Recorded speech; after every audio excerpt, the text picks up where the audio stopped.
Two Cambodian reporters charged with spying released on bail. Two former Radio Free Asia reporters Yuan Chin, left, and Yang Sochiamit, right, hold together after they walk outside the main prison of Prey Sar at the outskirts of Phnom Penh, Cambodia, Tuesday, August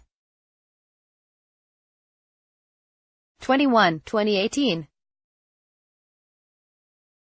Two Cambodian journalists who had worked for U.S.-funded Radio Free Asia and are charged with espionage have been released on bail, a day after a pardon freed four land rights activists from prison.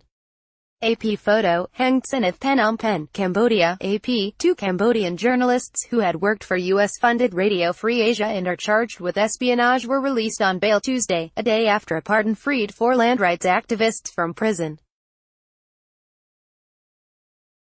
Yuan Chin and Yang Sochiamit, who is better known by his professional name of Yang Sochiamit, were arrested last November and charged with undermining national security by supplying information to a foreign state.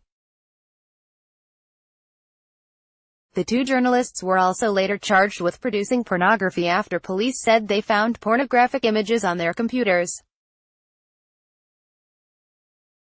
They face possible prison terms of up to 15 years. The pair were greeted by friends and family when they walked out of Prey Sar prison Tuesday evening. Frankly speaking, we are not fully receiving our freedom because we must still present ourselves upon police request, Yang Sochiamit told journalists outside the prison.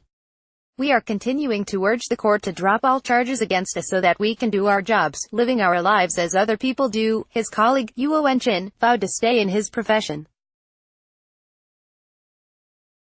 I love my job as a journalist, he said.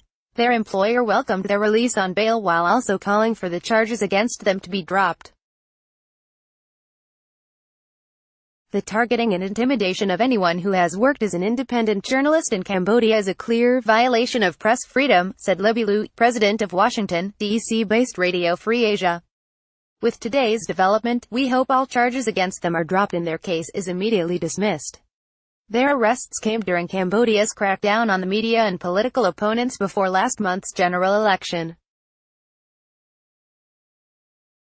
Prime Minister Hun Sen's ruling party swept the results in a vote widely seen as not fair or credible.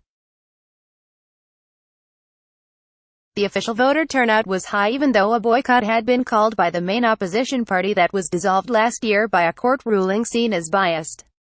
Hun Sen, who has been in office since 1985 and has held a tight grip on power since ousting a co-prime minister in a bloody 1997 coup, has a record of cracking down harshly when facing a serious challenge, then affecting reconciliation when he no longer feels threatened.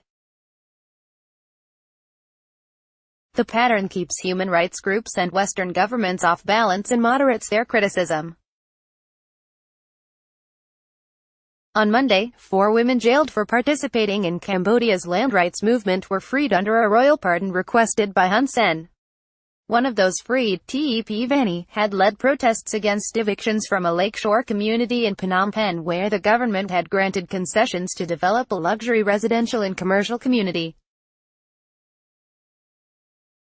Last September, Radio Free Asia closed its office in Cambodia after operating for 20 years, citing unprecedented government intimidation of the media.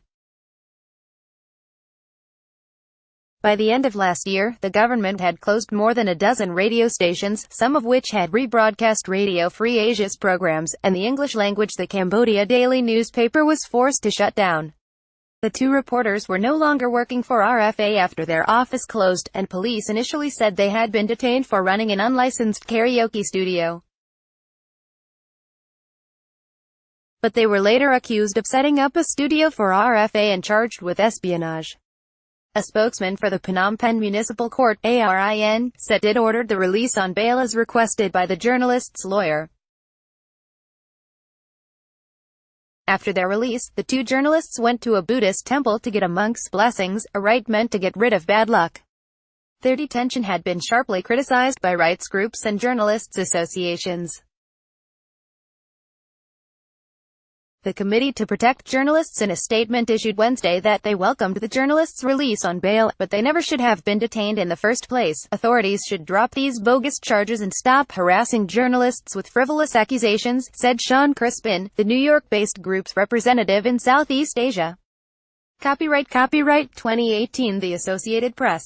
All rights reserved. This material may not be published, broadcast, written or redistributed.